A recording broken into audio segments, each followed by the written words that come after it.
Hai, Assalamualaikum warahmatullahi wabarakatuh dan selamat sejahtera. Jumpa lagi kita hari ini untuk kita sambung membincangkan buku teks tahun 6 KSSR Saya Makan.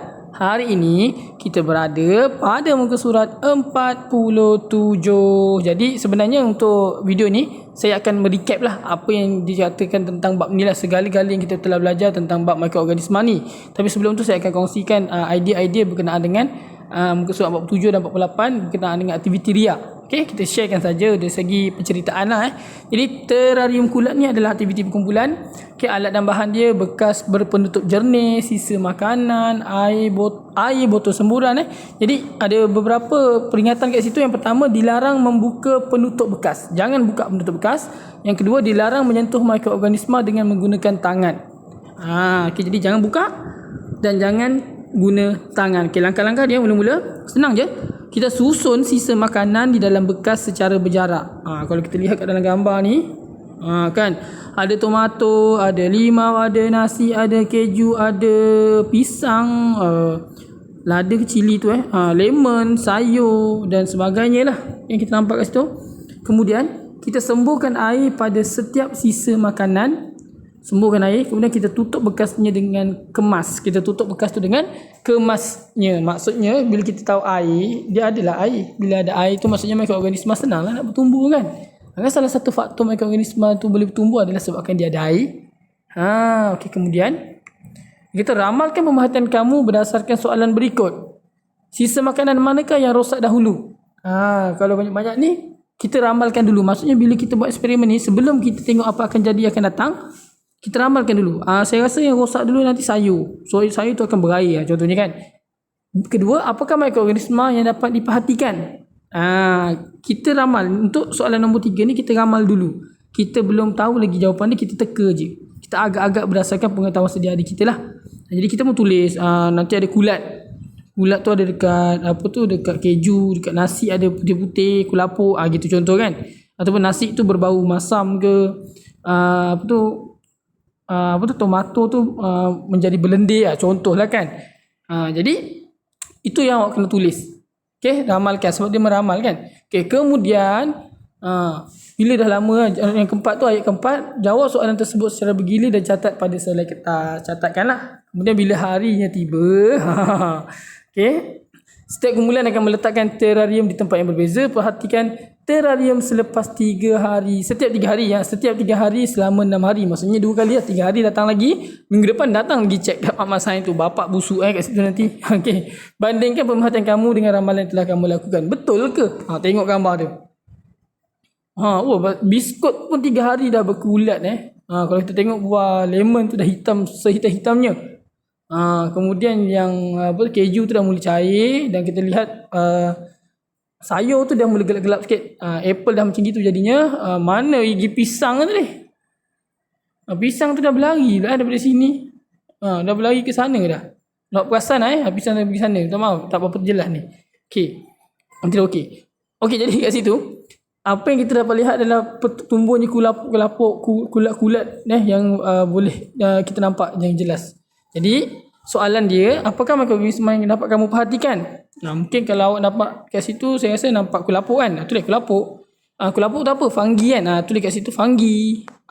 Kan contohlah Okey, kemudian apakah tindakan mikroorganisma tersebut kepada sisa makanan kamu? Jadi mikroorganisma tersebut telah merosakkan makanan. Okey, merosakkan makanan ataupun menyebabkan makanan berbau busuk pun boleh Sebab dia rosakkan makanan kan. Macam nasi tu dia akan bau busuk, hanyir kan. Bukan hanyir lah, dia rasa bau macam tak berapa sedap kan. Lendir-lendir. Okay. Kemudian mengapakah sisa makanan manakah yang paling banyak ditumbuhi mikroorganisma? Mengapa? Kalau kita tengok kat sini yang paling banyak ditumbuhi mikroorganisma, saya rasa buah-buahan. Kan? Kenapa? Kerana buah-buahan itu asli sebenarnya. Buah-buahan itu tidak diawet. Dia tak ada pengawetan yang berlaku. Jadi sebab itulah dia rosak cepat. Okey. Makanan yang rosak cepat ni selalunya adalah makanan yang baik. Sebab apa? Sebab dia tidak ditambahkan pengawet. Pengawet tu dia boleh menyebabkan makanan tahan lama tau. Jadi bila awak tak letak pengawet, dia cepat rosak. Sebenarnya makanan yang cepat rosak tu adalah yang bagus. Kalau kita lihat kat sini, pisang tu lah dah habis, dah teruk. Apple, buah-buahan tu semua dah habis. Jadi pada pendapat saya, jawapan kalau saya jawab lah kan, Banyak ditumbuhi mikroorganisma bagi saya buah-buahan. Mengapa? Kerana ia tidak diawet. Okay, dia menyebabkan tapi sebenarnya yang lain semua pun tak diawet. Tapi kalau tengok macam keju dan juga biskut, keju dan biskut ni sebenarnya dia ada pengawetan sikit lah, dia tertahan lama sikit, sebab tu lah dia ada sikit-sikit je kulatnya. Cuma sebab bila disembuh air tu dia jadi mudah cepat. Biasanya jarang 3 hari untuk biskut tu rosak, tapi bila kita dah sembuh air kan, dia akan cepat rosak lah. Jadi makanan yang baik ni sebenarnya adalah makanan yang cepat rosak sebab dia tak ada pengawet. Nanti awak akan belajar berkenaan dengan tajuk pengawetan. Okey, sebenarnya soalan ni jawapan dia tak tentu, tak semestinya saya punya jawapan betul. Ianya bergantung kepada eksperimen yang awak buat dekat rumah atau dekat sekolah dengan cikgu awak. Okey, jadi bergantung pada pemerhatian awak lah. Apa yang awak nampak, itulah yang awak jawab. Okey. Alright. Jadi ini merangkumi 3.1.1, 3.1.5 dan 3.1.6 membimbing murid cara untuk melupuskan terarium kulat dengan betulnya. Maksudnya cikgu nanti kalau buat kat sekolah, kena ajar cikgu, kena ajar kanak-kanak ni, murid-murid ni macam mana nak settlekan benda ni. Adakah kita buat dalam sinki? Disumbat kan? Jadi ini pun ada merangkumi tentang kemahiran manipulatif dalam bilik sains. Okey. Seterusnya, satu lagi aktiviti santai sains, membuat tempe. Okey, ada peringatan kat situ, berhati-hati ketika mengendalikan dapur gas. Betul lah, kita pakai dapur gas, kita kena hati-hati. Okey, hasilkan tempe dengan menggunakan 500 gram kacang soya, setengah sudu teh ragi dan ragi tempe, setengah sudu teh ragi tempe, bekas plastik berzip dan juga air. Langkah-langkah dia, terendam kacang soya semalaman dalam air suam, kemudian kita buang kulit kacang soya tu. Buang kulit dia, kemudian kita rebus kacang soya tu selama 3/4 masak, 3 suku masak atau selama 45 minit lah, dekat sejam lah juga 3/4 jam hingga 1,5 jam. Maksudnya dia kata tadi 45 minit hingga, maksudnya 45 minit hingga 1,5 jam lah, sekurang-kurangnya 45 minit, dan paling lama pun 1,5 jam lah. Okey, kemudian biarkan kacang soya menyejuk. Kemudian tabur ragi tempe dalam daun. Okey, kemudian tebuk lubang pada plastik berzip tu. Masukkan kacang soya dan zip beg plastik tu. Okey, tebuk lubang, masukkan kacang soya. Okey. Kemudian kita simpan kan. Okey. Kita simpan beg plastik berisi kacang soya di tempat bersuhu bilik dan mempunyai aliran udara. Perhatikan tempe selepas 36 jam hinggalah ke 48 jam. Maksudnya daripada 3 hari ke 4 hari tu. Nanti bila tengok hasil dia, itu dia. Itulah dikatakan membuat tempe. Tempe pun telah terhasil. Cantiknya dalam gambar ni. Kalau pergi kat kedai-kedai pun ada tampal-tampal, dia ada sangkut lah benda ala tempe ni kan. Kau jangan beli tengok makan. Pastikan dia dalam 3 hari, 3-4 hari tu dah okey tu baru kita boleh makan lah. Kadang-kadang dia masih basah lagi. Jangan bantai makan je.